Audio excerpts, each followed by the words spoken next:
Hello बच्चों, आज हम करने वाले हैं अपने chapter number 5 the snake and the mirror के क्वेश्चन आंसर।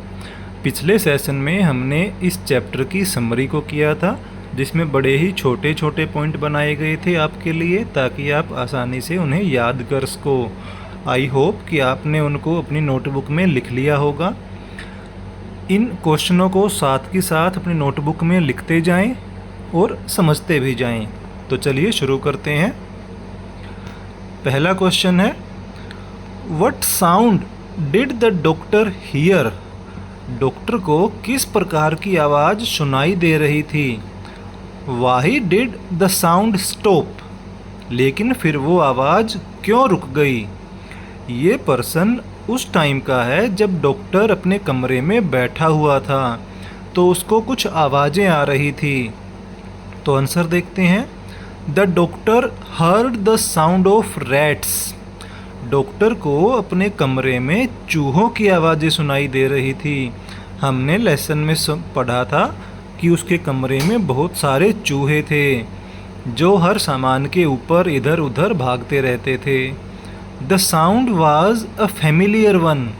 उसके लिए ये आवाज़ जानी पहचानी थी। फेमिलियर का मीनिंग होता है जानी पहचानी सी, क्योंकि उसे तो वो आवाज़ अपने कमरे में हर रोज़ आती थी।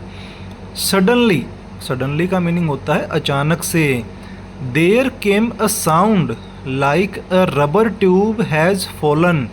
अचानक से एक ऐसी आवाज़ आई जैसे कोई रबर की ट्यूब ऊपर से नीचे गिर गई हो, यानी थप की आवाज़ आई।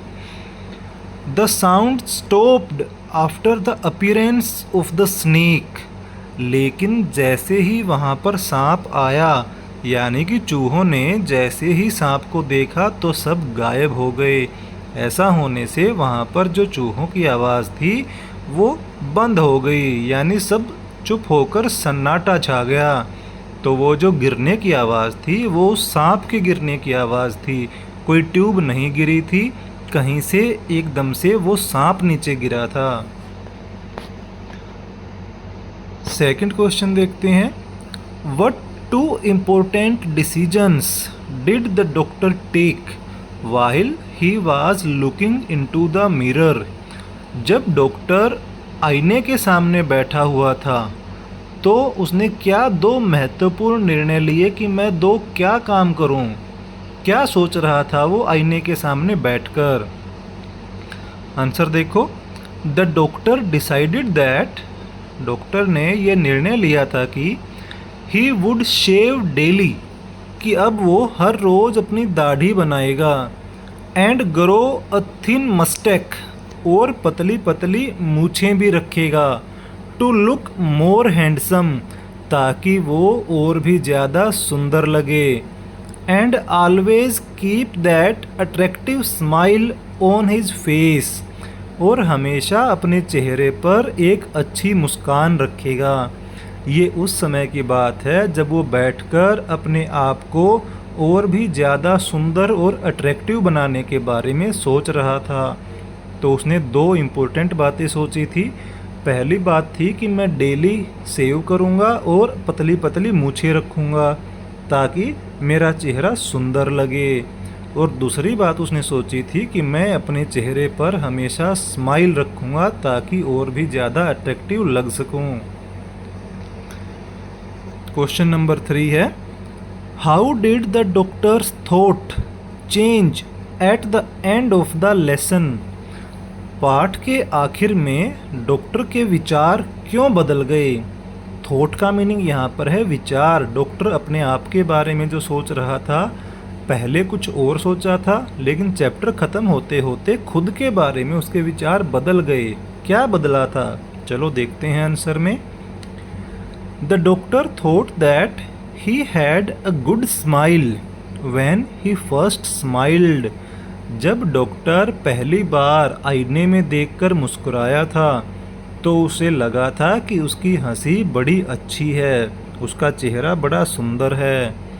But when he smiled a little letter, लेकिन कुछ देर के बाद जब वो दोबारा से हंसता है, ही लाफ्ड एट हिज डेस्टिनी, तो इस बार उसकी हंसी अपनी किस्मत को लेकर थी। पहली बार तो उसे ये घमंड हो रहा था कि वो कितना सुंदर है, और भी ज़्यादा सुंदर बन सकता है, और भी ज़्यादा अच्छी हंसी अपने चेहरे पर रख सकता है। लेकिन दूसरी बार जब वो हंसता है तो वो अपनी सुंदरता पे या अपनी अपीयरेंस पे नहीं, बल्कि वो अपनी किस्मत पे हंसता है। उसे लगता है कि क्या मजाक बन गया, एकदम से चीज़ें पलट कैसे गई। His life was in danger. इस समय उसका जीवन मुसीबत में आ गया था जब वो दूसरी बार हंस रहा था। हिज थॉट्स गोट चेंज्ड। उसके विचार बदल गए थे। Because of the snake. क्योंकि उसके हाथ के ऊपर वो जो सांप आकर लिपट गया था, तो उसके समय जो डर बन गया उसके मन में, उसने उसे किस्मत पर सोचने के लिए मजबूर कर दिया। He was quite near to death. अब वो बिल्कुल मरने ही वाला था। उसे लग रहा था कि सांप उसे काट लेगा, और सांप के काटने से उसकी डेथ भी हो सकती है। यानी कि उसकी हंसी में परिवर्तन आ गया। अब देखते हैं इसका question number 4। What kind of person was the homeopathic doctor.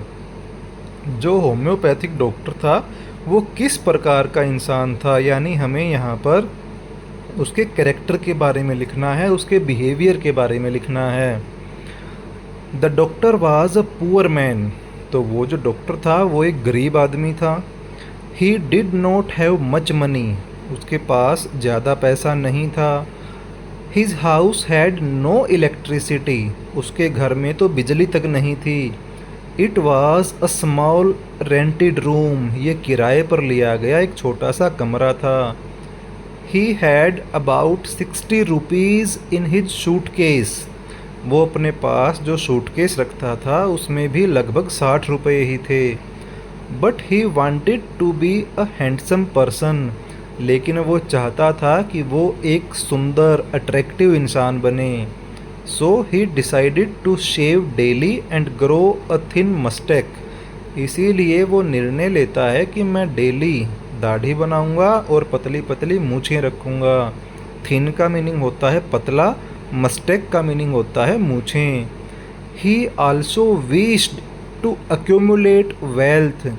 Accumulate का मीनिंग होता है इकट्ठा करना।